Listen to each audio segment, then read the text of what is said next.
ஒரு ரவுண்ட் நீ உன் பார்ட்னரை சாட்டிஸ்ஃபைட் பண்ணிட்டேனா நீ வீரண்டா அப்படி மாதிரி சொல்லுவாங்க.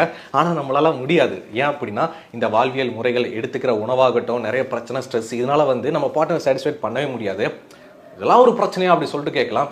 உலகத்தில் இருக்கிற ஊருப்பட்ட பிரச்சனைக்கு மெயினான பிரச்சனை இந்த பிரச்சனை தான். ஸோ நிறைய பேர் இதுலேருந்து வெளியே வர்றதுக்காக, சரி பண்ணுறதுக்காக நிறைய ஆங்கில மருந்துகள், டேப்லெட்ஸ், லேகியம் அதையும் சாப்பிடுவாங்க. பட் ஒன்றுமே ஒர்க் அவுட் ஆகுது. நிறைய ஸ்ட்ரெஸ்ஸில் இருப்பாங்க, ஒன்றும் பண்ண முடியல அப்படின்னு சொல்லிட்டு. ஸோ நாம இப்போ மா நேச்சுரல்ஸ் தான் வந்திருக்கோம். ஸோ இவங்க என்ன பண்ணுறாங்க? எல்லா பிரச்சனையும் நிரந்தர தீர்வா? சந்தேகமா இருக்குல்ல, அவங்ககிட்ட கேட்டு தெரிஞ்சுக்கலாம். கையிலேயே உங்களுடைய இந்த இதெல்லாம் கொண்டு வந்திருக்கேன் சார். எங்க பார்த்தாலும் மா நேச்சுரல் ஃபுட்னு சொல்லிட்டு இருக்காங்க. நானும் விசாரிச்சேன். எல்லாருமே ஒவ்வொருத்தவங்க ஒவ்வொரு மாதிரி சொல்றாங்க.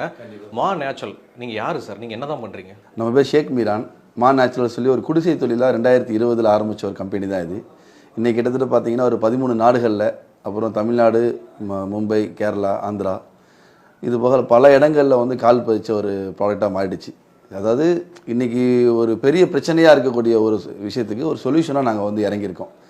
ஆண்களுக்காக திருமணமாக போகிற, திருமணமான, இன்னும் வயோதிகமான, இன்னும் சுகர், பிபி போன்ற ப்ரெஷரில் அந்த பிரச்சனையில் அவங்களுக்கு அந்த வீரியம் இல்லாமல் இருக்கும். அந்த மாதிரி உள்ள எல்லா பிரச்சனையும் உள்ள ஆண்களுக்கும் ஒரு நேச்சுரல் வயகரான்னு நீங்கள் சொல்லி இயற்கையான முறையில் தீர்வு அப்படிங்கும்போது இதில் என்னென்ன இன்க்ரீடியன்ஸ்லாம் கலந்துருக்கீங்க? இதில் பார்த்தீங்கன்னா சஃபேத் முஸ்லி, அஸ்வகந்தா, கோக்ஷுரா, சதாவரி, பூனக்காளி விதை, ஓரிதழ் தாமரை, முருங்கை விதை, ஜாதிக்காய், இது போன்ற ஒரு 25+ மூலிகைகளை இயற்கையாக கலந்துருக்கிறோம். இப்போ நீங்கள் சொல்கிறதெல்லாம் ஓகே. ஆனால் மார்க்கெட்டை பொறுத்த வரைக்கும் பார்த்தீங்கன்னா எல்லாருமே டேப்லெட்ஸ் அதிகமாக எடுத்துக்கிறாங்க. ஏன்னா இப்போ நீங்கள் இயற்கையான முறையில்னு சொல்கிறீங்க. அப்போ இது ஏதோ ஒரு சம்மந்தப்பட்ட முறையில் பத்திய மாதிரி எடுக்கணும். எவ்வளோ நாள் எடுக்கணும் இது? எங்களுடைய டோஸ்க்கு கணக்கு பார்த்தீங்கன்னா ஒரு 3 மண்டலம் எடுத்தால் அவங்களுக்கு போதுமானது. ஒரு 80 வயசு வரைக்குமே அவங்களால அந்த சக்தியை தக்க வச்சுக்க முடியும். அதுக்கப்புறம் அவங்களுடைய ஃபுட் டயட்டை கொஞ்சம் கண்ட்ரோல் பண்ணால் போதும். 3 மண்டலம் எடுக்கணும். அதிகபட்சம் 1 மண்டலம் எடுத்தால் தான் ரிசல்ட் தெரியும். ஆமாம், ஒரு மண்டலத்தில் ரிசல்ட் பேசிக்காக தெரிய ஆரம்பிக்கும். உடனே தெரியாது எல்லாருக்கும். ஏன்னா இது எப்படின்னா உங்களுக்கு ஒவ்வொருத்தவங்க உடம்பு ஒவ்வொருத்தவங்க மாதிரி இருக்கும். சில பேர் காய்கறி பழங்கள் சாப்பிட்ருக்கவே மாட்டாங்க. சில பேர் தண்ணி அடிக்கிற பழக்கம், அந்த மாதிரி நர்வஸ் வீக், அதான் தண்ணி அடிக்கிறவங்க குறை சொல்ல விரும்பல, அது அவங்களோட விருப்பத்தை பொறுத்தது. ஆனால் அந்த மாதிரி உள்ளவங்களுக்கு நரம்புலாம் கொஞ்சம் வீக்காக இருக்கும். சில பேர் கைப்பழக்கத்தில் இருப்பாங்க. அவங்களுக்குலாம் பார்த்தீங்கன்னா உடனே ரிசல்ட் கிடைக்கும் சொல்ல முடியாது.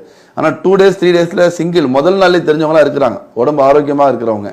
கொஞ்சம் வீக்காக இருக்கிறவங்களுக்கு மேக்ஸிமம் ஒரு மண்டலம், அதாவது 48 நாள் ஆகிறதுக்கு வாய்ப்புகள் இருக்குது.